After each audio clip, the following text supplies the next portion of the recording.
1970 तक दुनिया के सबसे गरीब देशों की लिस्ट में रहने वाला चीन आखिर आज कैसे बन गया सुपर पावर।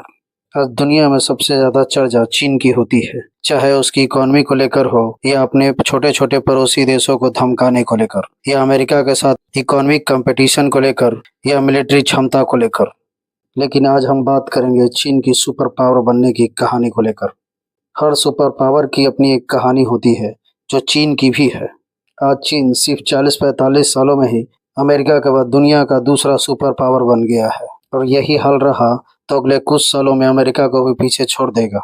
चीन ने 1980 से 2024 के बीच अपनी इकोनॉमी को लगभग 60 से 65 गुना बढ़ा लिया है।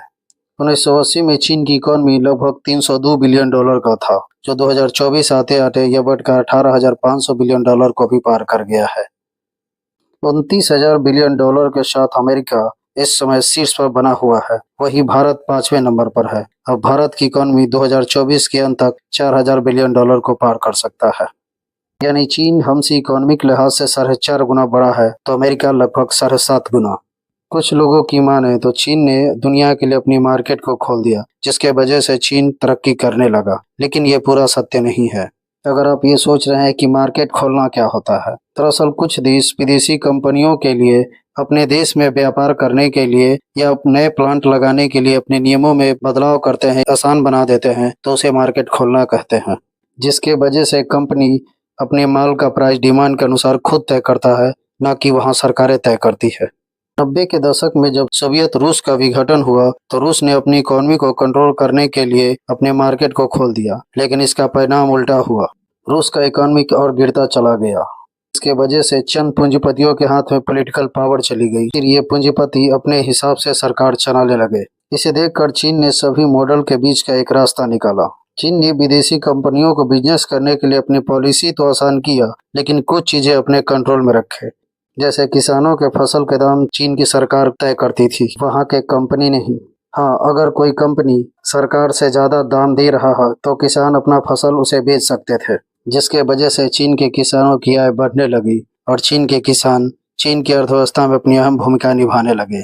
चीन के पास आज भी कृषि योग्य भूमि भारत की अपेक्षा में बहुत कम है, लेकिन फसल उत्पादन में वो हमसे बहुत आगे है। जहां भारत में आज भी बहुत जगहों पे खेती करने के लिए अंग्रेजों के मॉडल अपनाए हुए, तो वहीं चीन खेती करने के लिए टेक्नोलॉजी में दुनिया से में सबसे आगे निकल गया है। दूसरी सबसे बड़ी वजह लैंड एक्विजिशन सिस्टम था, जिसके तहत कोई भी कंपनी चाहे जितना भी तरक्की कर ले, लेकिन कोई कंपनी चीन में जमीन नहीं खरीद सकता है। बिजनेस करने के लिए सरकार इन कंपनियों को 70 से 90 साल के लिए लीज पर जमीन देती है। यही वजह है कि कोई भी कंपनी चाहे जितना बड़ी हो जाए, चलना उसे इस सरकार के इशारों पर ही होता है। इसके साथ ही चीन ने अपने इंफ्रास्ट्रक्चर और रोड नेटवर्क के साथ साथ टेक्नोलॉजी पे बहुत ज्यादा काम किया। यानी दुनिया का कोई भी कंपनी उस जगह पे अपना प्लांट नहीं लगाना चाहता है या कंपनी नहीं खोलना चाहता है जहां रोड नेटवर्क या इंफ्रास्ट्रक्चर अच्छा नहीं हो। यही वजह है कि चीन की सरकार ने इंफ्रास्ट्रक्चर और रोड नेटवर्क पर सबसे ज्यादा ध्यान दिया। सबसे ज्यादा इम्पोर्टेंस चीन में लेबर को राइट नहीं होना। चीन ने जब अपने मार्केट को खोला तो दुनिया भर के कंपनी ने देखा कि वहाँ न तो लेबर को ज्यादा कॉस्ट है और न ही लेबर को प्रोटेक्ट करने का कोई रूल है। चीन में सस्ते दरों पर ज्यादा से ज्यादा काम करने के लिए लेबर उन कंपनियों को मिल गया। चीन इतनी बड़ी पावर बन चुका है, जैसे कभी अपने यहाँ सस्ते दामों पे विदेशी कंपनियों को लेबर ऑफर किया करता था, आज वे अफ्रीका में सस्ते दामों पर लेबर हायर कर रहा है।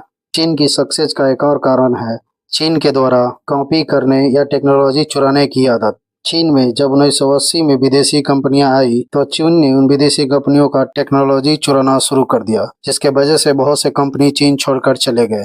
लेकिन तब तक चीन बहुत सारे कंपनियों का टेक्नोलॉजी चुरा चुका था। इसके बाद उन कंपनियों का चीन डुप्लीकेट माल बनाकर सस्ते दामों पर बेचने लगा, जिससे चीन की इंडस्ट्री चोरी से ही सही लेकिन ग्रो करने लगी। चीन ने कभी भी किसी कंपनी को देश चलाने का पावर नहीं दिया और न ही कभी किसी कंपनी को अपने यहाँ जमीन खरीदने का अधिकार दिया।